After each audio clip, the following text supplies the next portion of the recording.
Bismillahirrahmanirrahim. Assalamualaikum warahmatullahi wabarakatuh. Terima kasih teman-teman. Hari ini kita masuk kembali pada acara yang ke-6 pada praktikum genetika tanaman, di mana hari ini kita membahas dan akan mengerjakan materi tentang pengujian keseimbangan Heidi-Weber. Teman-teman, pada prinsip keseimbangan Heidi-Weber, dua tokoh yang bergerak pada studi matematika dan fisika menemukan rumus Heidi-Weber atau biasanya disebut dengan keseimbangan Heidi-Weber, di mana P kuadrat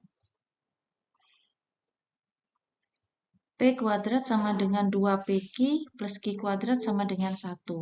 P kuadrat itu sama dengan frekuensi alel homozigot dominan A besar A besar, kemudian 2PQ adalah frekuensi alel heterozigot A besar A kecil, dan Q kuadrat adalah frekuensi homozigot resesif yaitu A kecil A kecil.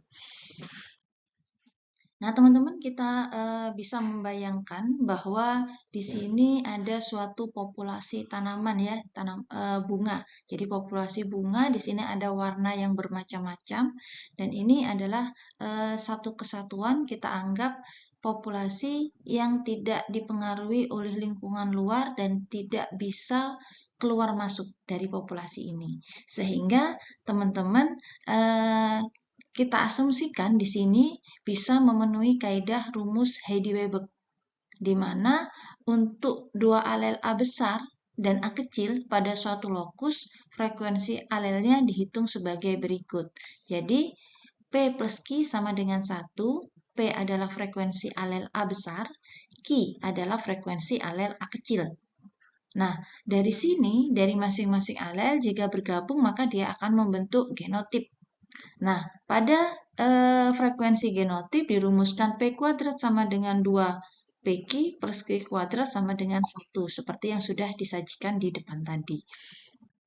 Oke, nah ketika kita akan menggunakan hukum keseimbangan Heidi-Weber, teman-teman, satu yang harus kita pahami, maka kita harus memenuhi syarat atau asumsi yang ditetapkan. Di sini ada 5 asumsi yang harus kita penuhi. Yang pertama itu adalah tidak ada mutasi. Jadi artinya tidak ada perubahan pada urutan DNA yang dapat menciptakan alel baru. Kemudian yang kedua tidak ada migrasi. Artinya tidak ada individu yang keluar masuk dari populasi tersebut dan membawa alel baru. Kemudian yang ketiga tidak ada seleksi alam. Artinya semua individu memiliki peluang yang sama untuk hidup dan bereproduksi, terlepas dari genotipnya. Yang keempat, tidak ada perkawinan acak. Jadi perkawinan terjadi secara acak tanpa adanya preferensi terhadap genotip tertentu. Kemudian yang kelima, populasinya harus besar. Ini untuk menghindari fluktuasi frekuensi alel atau mencegah adanya hanyutan genetik.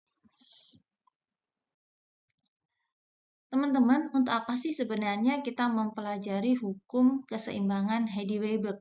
Yang pertama, fungsinya adalah menganalisis frekuensi alel dan genotip dalam populasi tanaman. Kemudian yang kedua, memprediksi frekuensi genotip generasi berikutnya jika asumsinya hukumnya dipenuhi. Kemudian yang ketiga, mendeteksi apakah populasi tanaman sedang berevolusi atau tidak.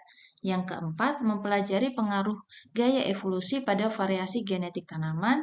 Yang kelima adalah membantu pemulihan tanaman dengan memahami variasi genetik dan frekuensi alel yang diinginkan. Tujuan praktikum yang kita lakukan adalah mempelajari dan mengetahui hukum keseimbangan Heidi-Weber. Kedua, menguji keseimbangan hukum Heidi-Weber dengan menghitung frekuensi alel dan frekuensi genotip. Nah, sehingga di dalam praktikum, teman-teman, kita melakukan simulasi alel dengan memanfaatkan kancing genetika. Jadi, kita membutuhkan dua warna untuk mewakili alel W besar, kita gunakan kancing putih.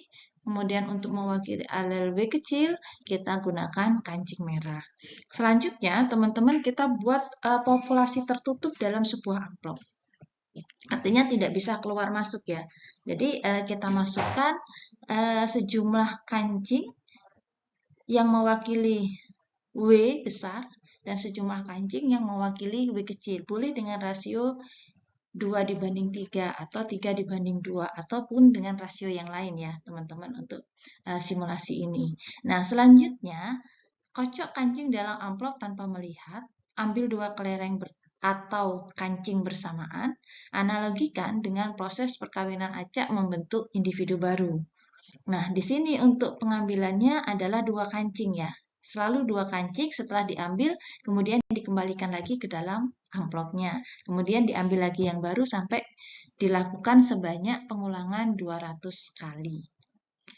Nah, selanjutnya apa yang kita lakukan? Data kita masukkan pada tabel yang sudah disiapkan, di mana kita nanti akan mendapatkan pasangan W besar W besar kalau kita mendapatkan putih-putih, kemudian W besar W kecil kalau kita mendapatkan putih dan merah, kemudian W kecil kita mendapatkan kancing putih dan putih. Selanjutnya kita lakukan tadi sebanyak 200 kali ya teman-teman, hasilnya kita tuliskan di hasil perkawinan, setelah itu kita jumlahkan. Nah setelah dijumlahkan masing-masing kita hitung frekuensinya hingga mencapai satuan persen. Nah contohnya seperti ini teman-teman, misalnya pasangan gamet atau genotip individu W besar W besar kita mendapatkan 54 kali pengambilan, maka 54 per 200 dikalikan 100 sama dengan 27. Untuk frekuensinya adalah 27%. Kemudian misalnya W besar W kecil yang diwakili tadi warna putih dan merah itu kita dapat pengambilan 86 kali, maka 86 per 200 dikalikan 100 sama dengan 43%. Kemudian yang terakhir W kecil 60 kali, maka 60 dibagi 200 kali 100 sama dengan 30%. Kalau kita jumlahkan frekuensi ini totalnya harus sama dengan 100. Nah, selanjutnya, teman-teman, bagaimana kita menghitung frekuensi alel W besar dengan alel W kecil dari jumlah genotip hasil pengacakan tersebut di atas. Nah, cara menghitung frekuensi alel W besar itu sama dengan W kecil ya, cuma nanti kita ganti angkanya saja, yaitu contohnya jumlah genotip W besar ditambah setengah jumlah genotip W besar W kecil dibagi totalnya ini sama dengan 200 ya teman-teman. Nah sehingga bagaimana cara kita menghitung frekuensi alel W besar ini, tinggal kita ambil data kita yang sebelumnya, sehingga jumlah genotip W besar yang kita dapatkan tadi adalah 54, kemudian ditambah setengah dari 86. 86 itu adalah jumlah genotip W besar W kecil. Maka setelah kita jumlahkan, kita bagi 200. Hasil yang didapatkan adalah 0,485. Nah, bagaimana menghitung frekuensi alel W kecil? Caranya sama, kita menggunakan rumus yang ini ya, teman-teman ya. Jadi, dari data yang sudah kita dapatkan tadi, adalah jumlah genotip W kecil adalah 60 ditambah setengah dari 86, yaitu jumlah genotip W besar W kecil. Maka 60 ditambah 43 dibagi 200. Angka yang didapatkan adalah 0,515. Gitu ya teman-teman. Nah selanjutnya kita bandingkan frekuensi alel dan frekuensi genotip populasi awal G0 terhadap populasi baru G1 dengan menggunakan uji Chi kuadrat. Hasil pengujian ini digunakan untuk mengetahui apakah antar frekuensi alel dan antar frekuensi genotip populasi G0 dan populasi G1 berbeda nyata atau tidak berbeda nyata. Jadi ini nanti kita gunakan uji Chi square. Yang selanjutnya digunakan untuk menentukan atau menyimpulkan terjadi keseimbangan Heidi-Weber atau tidak antara kedua populasi tersebut. Nah, teman-teman, kita menghitung frekuensi genotip populasi G0, kemudian tadi kita masukkan jumlah populasi G1 dari hasil kawin acak yang pada amplop tadi, kemudian kita hitung jumlah populasi harapannya yang sesuai dengan rasio 1:1 ya. Kemudian baru kita hitung nilai Chi kuadratnya atau Chi square-nya.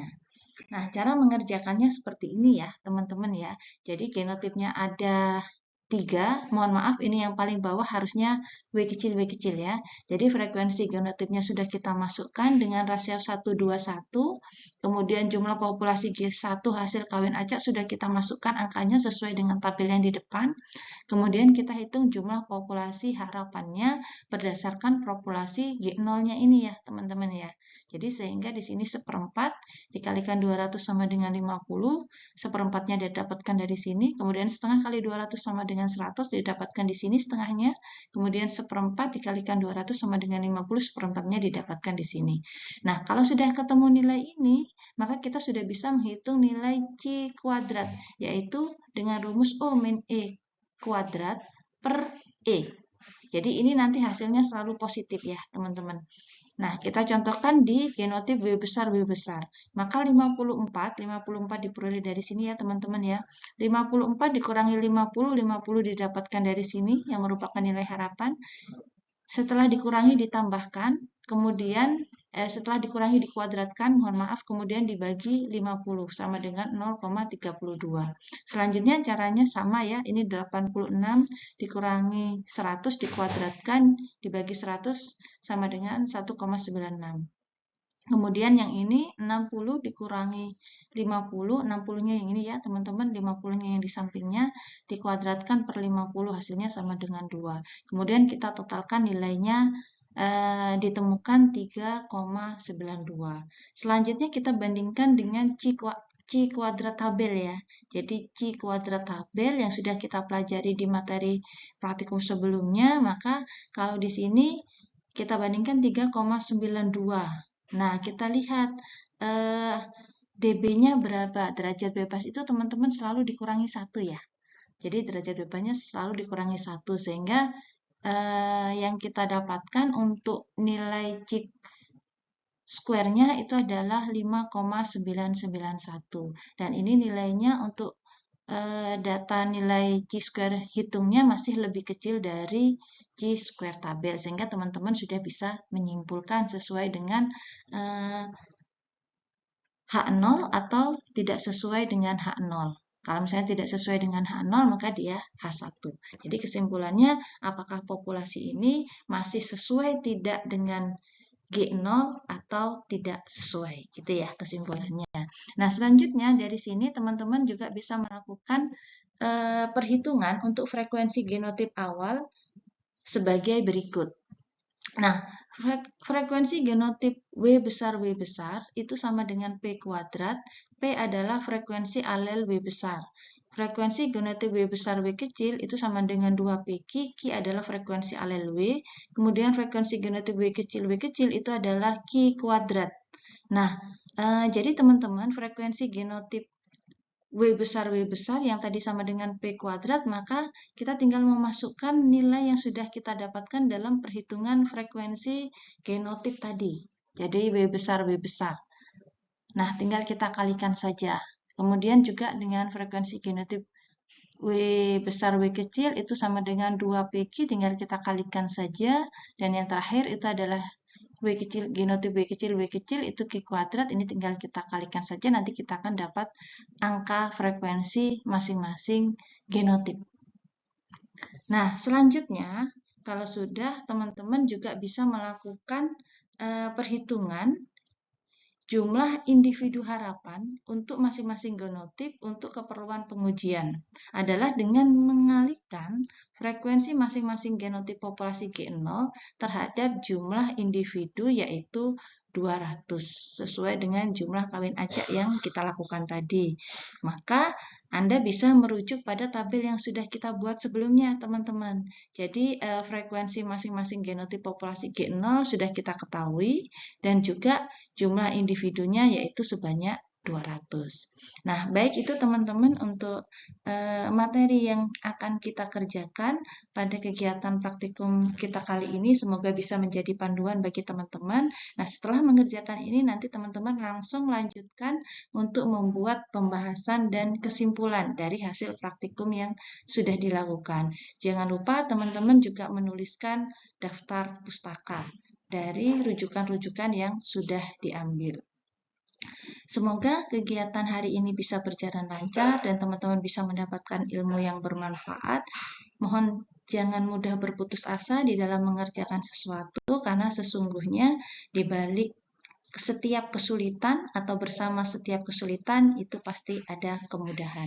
Terima kasih teman-teman, semoga bisa mendapatkan hasil yang terbaik. Assalamualaikum warahmatullahi wabarakatuh.